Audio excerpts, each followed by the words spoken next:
Welcome back to The Change Physician. I'm Melissa Cady, the Challenge Doctor, with my co-host from the West Coast, Dr. Kevin Cuccaro. We're here today for Saturday Salutations, which is all about saying hi, not only to my co-host, but to everyone out there who is listening, to discuss what's happened in the past week or anything you want to talk about, plus what's going on in the podcast. How are you doing there, Kevin? I am well. How are you today? I'm good. I'm going to clear my throat here. Hold on. Are you good? Are you well? I'm well. You're splashing things on me. We're all good. Let me take a peek and see on our podcast just to knock that out so we don't forget to mention. We've been kind of doing a summer run of some either replays from the past or some other host chats. And being that today is the 22nd, we had a recent Thursday throwback with Dr. Naveen Goyal, anesthesiologist, MD to venture capitalist, correct? Correct. Yeah. And still an anesthesiologist, because I actually just saw he published something about a month ago. Yeah, I saw something up there. Yeah. So he's on LinkedIn. Cool. Both, Yeah. Yeah, and keep your foot in the door for other things too. Dr. Sonali Reuter is an emergency medicine physician who kind of took a route into the foodie physician as well. So she's coming up on the release for Thursday Throwback next week. So, which is I think that's a good one for the physicians who have other passions besides medicine. I think she did a really nice job because she did culinary school, I think, during residency, and has sort of melded both.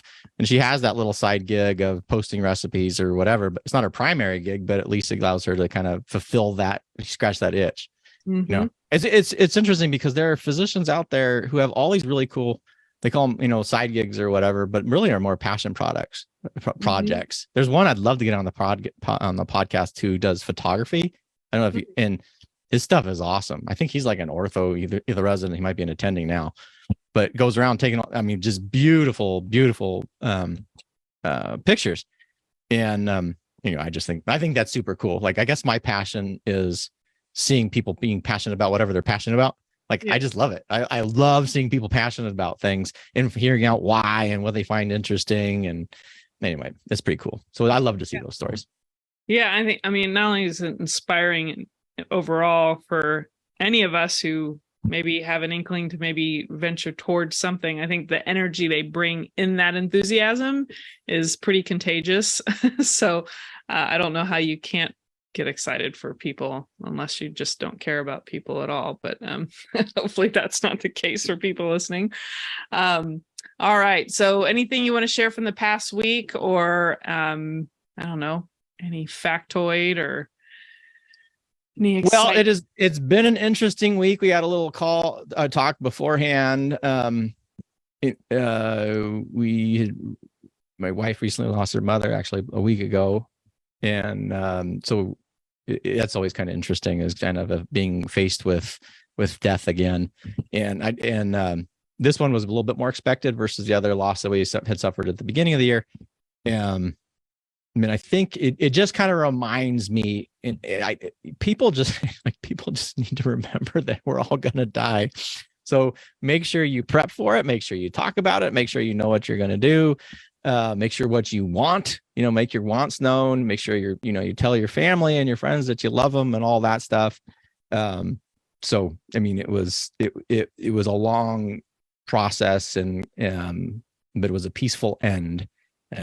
Anyway, so we're kind of just brings you back to the whole idea of mortality and how important that is, that people understand that. And I guess the other part would be, people who don't think they're going to die leave everything in a mess. And luckily, my mother-in-law was well prepared and had already kind of set up her estate, 15, 20 years ago, almost. So we just have to get into that thing. But I don't anticipate it being a nightmare. We have other family members that are doing that in their estates. It's just, I feel for them, because it is just, not only have to go through the loss, but then they have to go through this monstrosity that wasn't set up. So Yeah. Again, if you have loved ones and you have anything, make sure you set things up so it makes it easy for them so they can literally just grieve and miss you and not have to deal with a big piece of mess, you know. Yeah. Well, it made me think of just the personal, like people, we all have our own issues of various sorts, and that feel like denial, not just of death itself, but denial of our own issues creates a big barrier for people to deal with or come to a place with other people in the relationships where they feel at peace. So I think it's not just the physical stuff, which I think a lot of people end up becoming downsizing over their lifetime because they start realizing that they have to like leave this earth at some point, and you're gonna have to leave all that behind. But there's also your own like the intangible clutter of your life that you're not dealing with, and that can lead to problems with feeling okay if someone passes versus someone having guilt and or shame or not feeling any closure or missed out on the opportunity to like mend things. Oh, I completely agree with that. I've really had a perspective, at least for a long time, but over the year, because we know we talk about, it's been a while since we talked about like the journals, and I have one of those 5-year journals, and it's weird how events. So I'm in my 2nd year, and you'll see something like, oh my God, I almost did the exact same thing today as I did a year ago. But connection's been a big one for me. I kind of fell off the curve after this stuff happened at the beginning of this year. But before that, I was making a really pretty active role of trying to make sure I reached out to some people in my life. And that's something I need to go out. So you guys all hearing this can keep me accountable, as I really need to go back out and make sure I'm in contact with people who've been important throughout my life and telling them that they're important still. And if something happens, that they at least know that. Right. So. Yeah.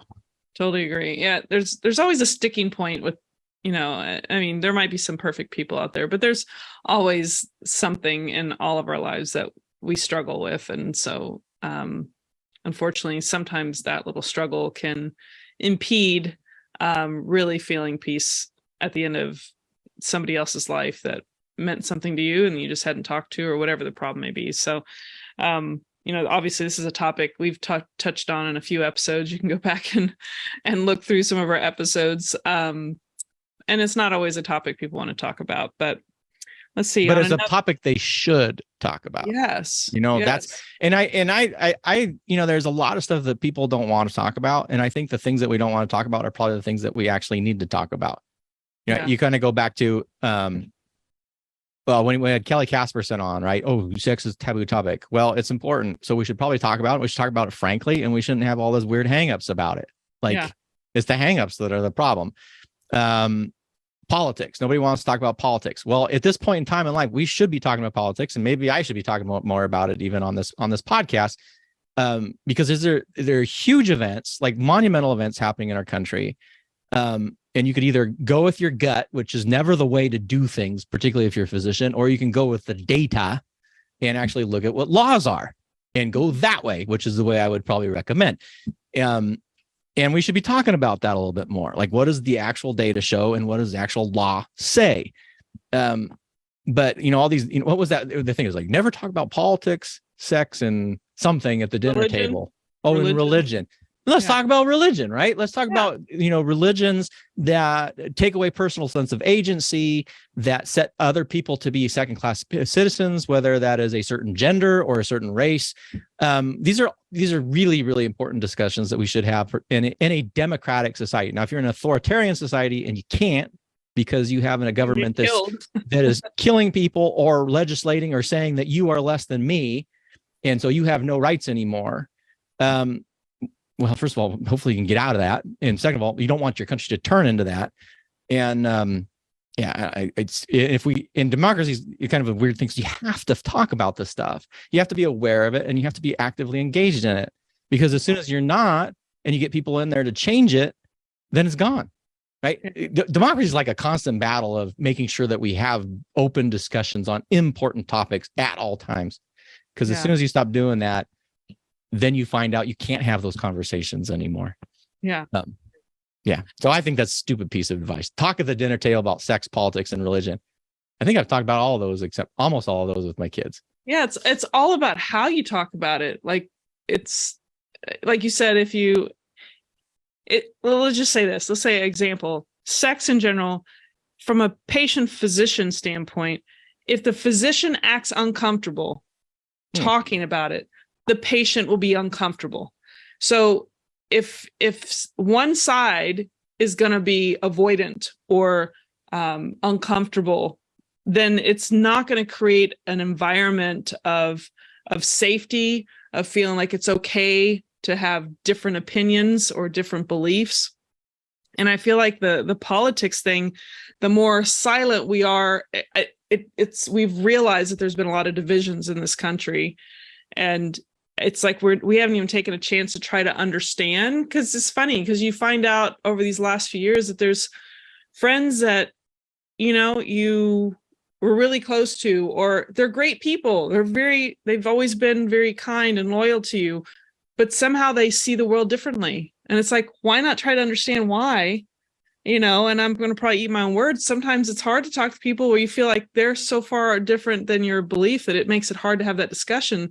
But I think we need to be better at like finding a common ground first, and then just, especially when this person's a really kind person and they're good people, but they're being influenced from different sources of information. Like, I think there's a way to kind of try to understand each other, and may end up changing people's minds. They realize, oh, I've had a very laser focused view of this, and I haven't been looking at the data, not just politics. The religion stuff, people just judge people so quickly. It's unfortunately, if you're born into religion, it's not like you had a chance. Like, that's just all you know. Why don't you just learn and understand something else? Because it doesn't mean they're right or wrong. Obviously, there's really good people in other kinds of religions too. But anyway, I know we're going on a diatribe of some sort here.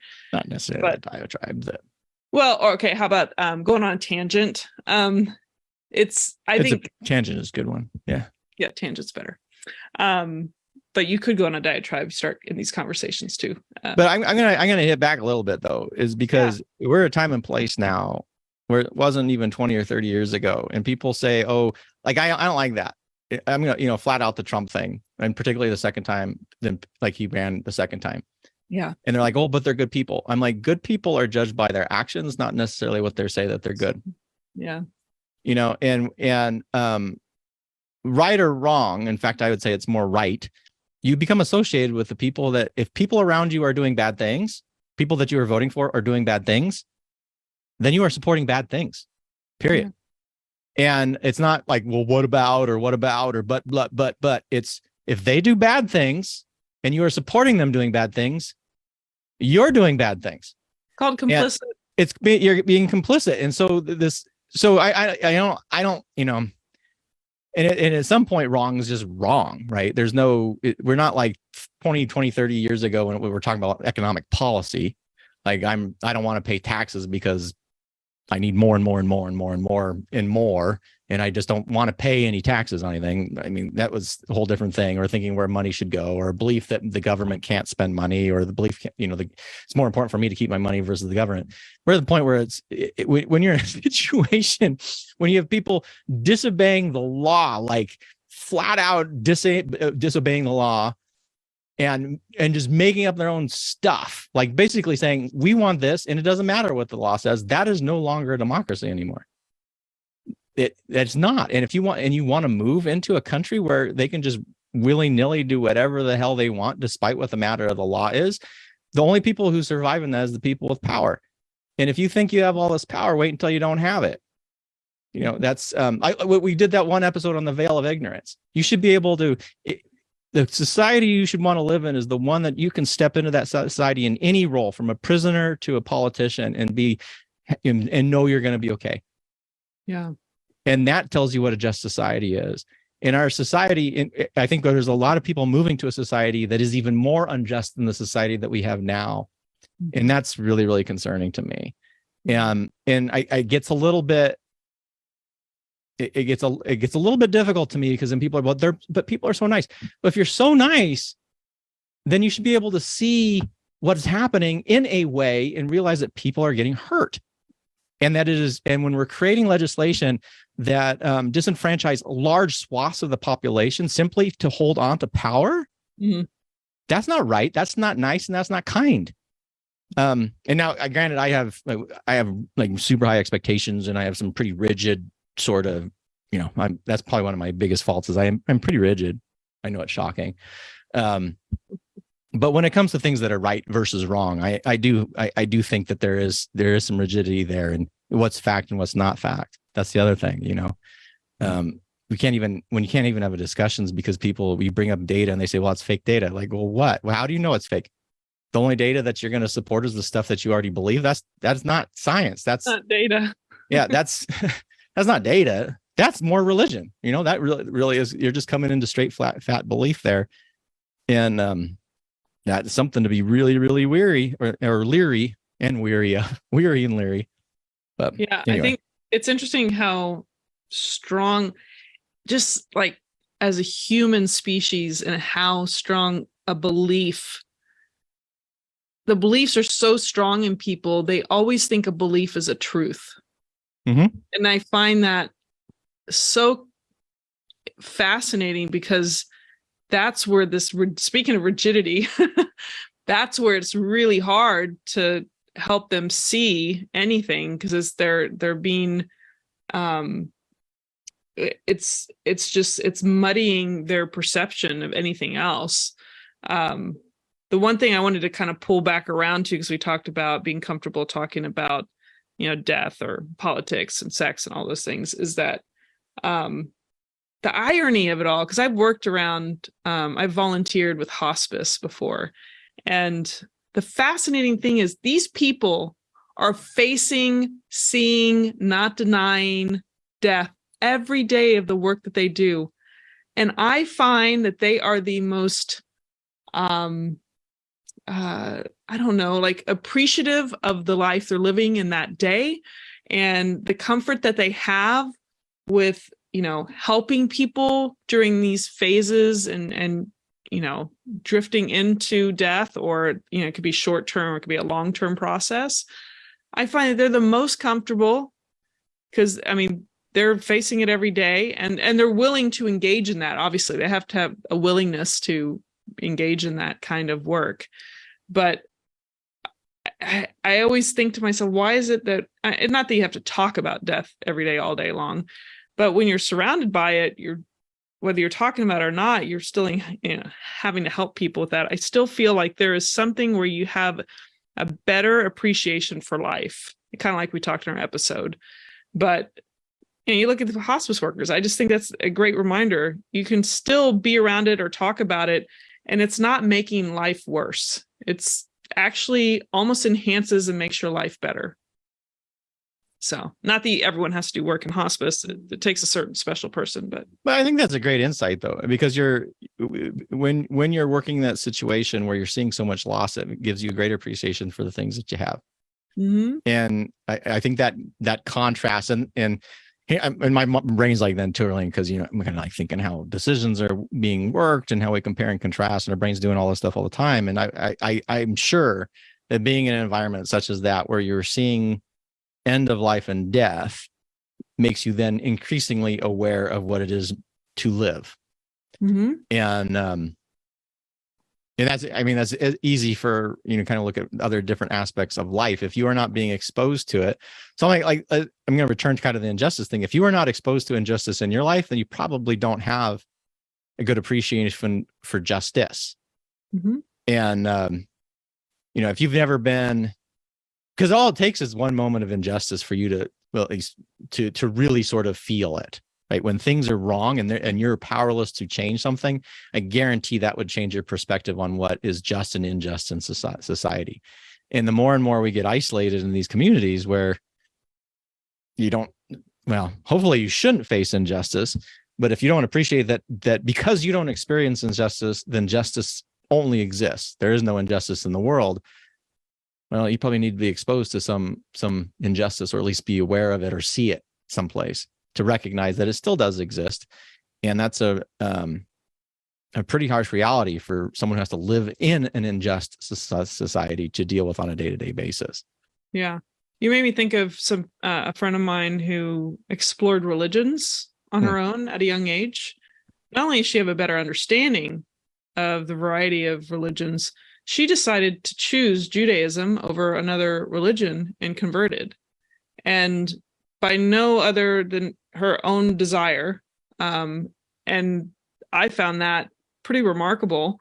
It makes me think of just the benefit even of like traveling and like seeing something different than what you're used to, and how incredibly beneficial that can be. I talked to someone recently who moved from Australia to here, and recognizes the opportunity here, but recognizes the beauty over back, down under, and just totally different than someone who maybe was born in the US, never really explored anything else, or raised in a way that could help them see other ways of living, and really the opportunities, and how lucky they are. As much as we have our, shortcomings here in the US and other ways too, there's definitely a lot of opportunity if, you do the work.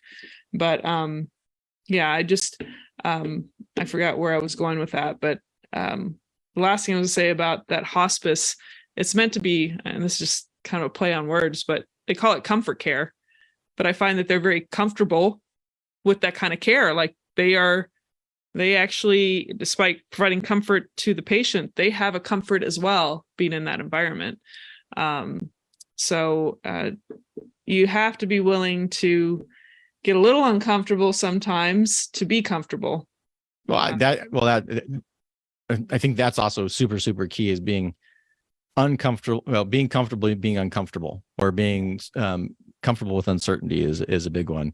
Yes. It was I talked to my kids about that on this last trip, actually, because that is something I am not very good at. But the more comfortable you are being uncomfortable, the more you are flexible, the more you are adaptable, the more you are willing to try and experience new things. So yeah, I think that's an extraordinarily important topic. Like, yeah, I don't know the study, I can't cite it, but I was reading about how just in general, most people would think about this like old dogs can't learn new tricks, which is not that's not true. Yeah, exactly. But there is a little bit in humans, there's a little bit of resistance to, wanting to change, to get used to your habits. And so the habits are hard to change. But, you have to, in order to create this, it's like, it's better to start this getting comfortable with uncomfortable, with an understanding that there's a benefit, which helps maybe give you a motivation to work through that discomfort and breathe through it, and whatever the feelings you may have. You kind of, it'd be good to start the habit of being okay with that, because as you do get older, you have a tendency to not want to change your ways, and that's not necessarily great for your brain to stay. If you look at all the neuro experts out there, it's good to keep your brain working in ways. It has to like change it up a little bit and troubleshoot, or all those things that make your brain not just stay in this rut of the same pattern. You need to keep things kind of working in just the way the pathways work in the brain. We could go on another topic or episode on that, but we're not the experts in it, but we know enough to say that this would be beneficial to actually keep your brain working in novel ways. So, well, and the younger that you are, the more practice you have.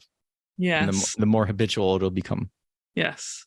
So obviously, like most things, the earlier starts you have, the better, but to start now versus wait 10, 20 years is better than not doing anything at all. Yeah. I mean, it's kind of talking about habits a little bit. I was kind of, I've just been really, from a self-awareness standpoint, is like, I have these, like, man, if I had started working out the way I'm working out now, and I worked out a lot when I was 18, but then I fell off when I went to college. I'm like, if I just kept doing that, what a lost opportunity. Well, it's not lost. I'm doing it now, but it's just so funny. But after literally years, it's like when I don't exercise, I get that weird thing. Like, that's uncomfortable, and it's that's it. Before it was uncomfortable. Oh, I don't want to exercise. Now it's, if I'm not exercising, it's a very uncomfortable state to be in, and I don't want to be uncomfortable. I don't want to be comfortable with that uncomfortable state. I actually want to be uncomfortable. But yeah, it's just, I don't know. There's a lot of stuff. It's like, yeah, but you start young, start being really increasing your resiliency, your adaptability. That's what I do. I kind of wish we had like there was a point where you can, like at the end of this life, you can go back again and do it again, but not from the slate clean. You have to have some, you need to remember those lessons so that you can do it better the second time. That's what's so unfair about, is that Hinduism where they have reincarnation? I think so. I don't know. I'm not the expert. Yeah. Well, whatever religion it is where you keep getting born again. I mean, that's so unfair that then you wipe them clean and make them do it again. That's like so random. Come on, let's get from a bone, give them a little, at least a little, maybe get some note cards for the second time. Well, the rest time you want to remember these 3 things, Well, that's, the wisdom of the generations. It's supposed to be passed on so that you can kind of get a piece of that. That's true. I didn't even think about that. That's the civilization, advancement of civilization. I mean, look at what we're doing. For better or for worse, we're creating all this artificial intelligence and other stuff that's out there. And that's probably a key word nowadays. That's a big buzzword. All AI stuff. In fact, have you noticed all the movies are just like, seems like everything's about AI taking over the world and et cetera, et cetera. I haven't seen, I know there's the one with the little robot kid. Yes. Ken Watanabe. Can't remember. Yeah, there's had some already come out and then some coming out, but yeah. Which ones? Now I want to kind of curious. Which ones are the AI ones? I'll have to ask Corey. He's our movie expert. He's my CEO, my chief entertainment officer. We should do we should have like some periodic episode where we bring on Corey to like talk about entertainment, like new movies that people should see or something. We can have like these movie talks. That'd be so fun. Because you get busy and you don't really pay attention to what's going on. It's nice to know, oh, this is something good, or he has an eye for all that. He always seeks out. He's, like you kind of like to look at data for medicine and other stuff. He likes to seek out, sports and entertainment stuff, like, just a routine daily excursion for him. So, one last thing I would say about like getting uncomfortable or get comfortable with being uncomfortable. And you talked about exercise, and feeling blah. It shocks me for anyone that deals with anxiety. It shocks me how many people I've talked to that have generalized anxiety and do not exercise. And not to say that it's, solely related to a lack of movement in their life, but for someone such as myself and many people I know, that they may not identify as anxiety because they're always like putting it at bay, or a sense generalized like just unease.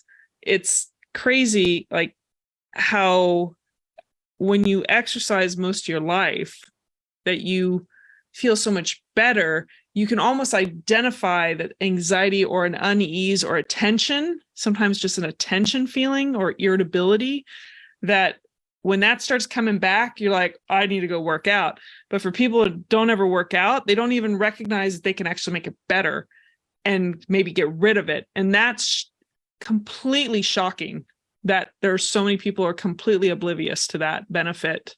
And they're creating a problem by not doing something, but they don't see it because they don't do the thing that would remove it. If people truly understood the power of movement, and I'm not even talking complex, literally a brisk walk, and on the effect of not only, your mental health, since we're just talking about mental health here, everybody would be doing it. Mm-hmm. It is literally better than any of the drugs that we have. Yep. It blows my mind. It truly does. And like, I guess I can understand, particularly, so you're talking about anxiety is mildly activating. I could see like if you understand it might be easier. Oh, I'm getting anxious. I'm going to take a quick walk, or I'm going to do a jog, or I'm going to do something where I move my body. Depression, I think, is a little bit harder because depression has sort of an inactivation and kind of you have this withdrawal. You don't feel like doing anything. But there's literally nothing better for the treatment of depression than movement. And we've talked about all those the simple levers in life, and movement is a huge one. It is. It's amazing. Like we had done some traveling. I got like really little sleep one day and then worked all day and stuff, and I didn't want to do it. Or part of me didn't want to do it, but I'm like, I know I'm going to sleep better if. And so all I did is I just went out on the treadmill and walked and did like 2 or 3 miles and rolling hills on a treadmill because I really like a treadmill. Man, you just feel so much better, like so much better. Anyway.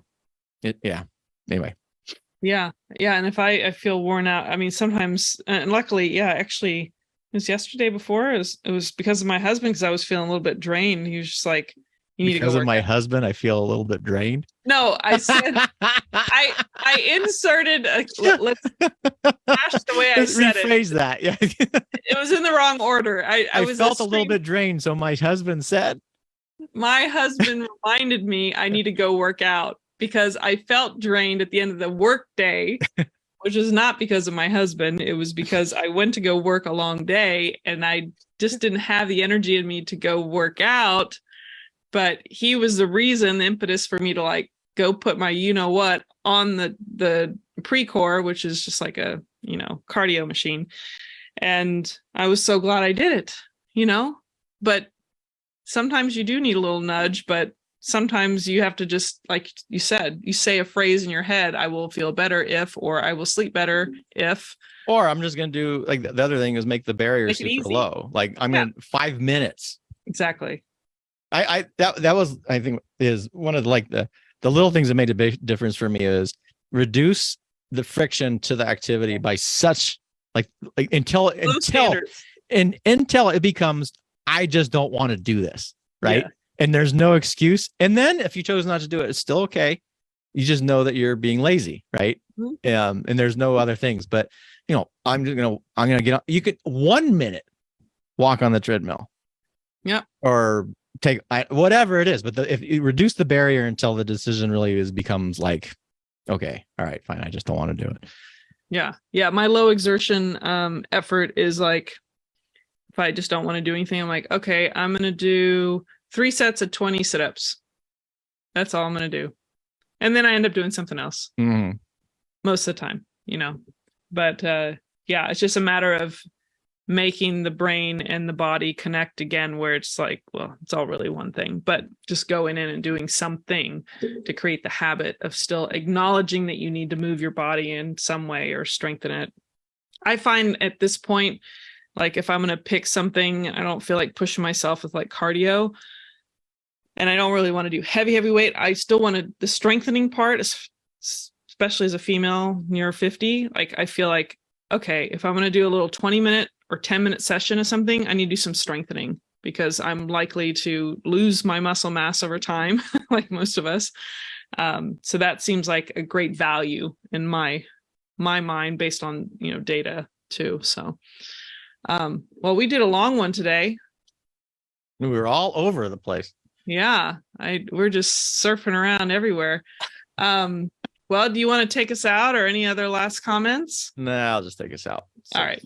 Thank you all for joining us today on Saturday Salutations. As always, you can join the community at thechangedphysician.com. And if you are on Facebook, you can see us at The Changed Physician. And we're usually around 12:30 Pacific to 2:30, wherever time zone you're in. What is that called? Central. Central. If you want to catch us live. And as always, stay well. And until next time, take care.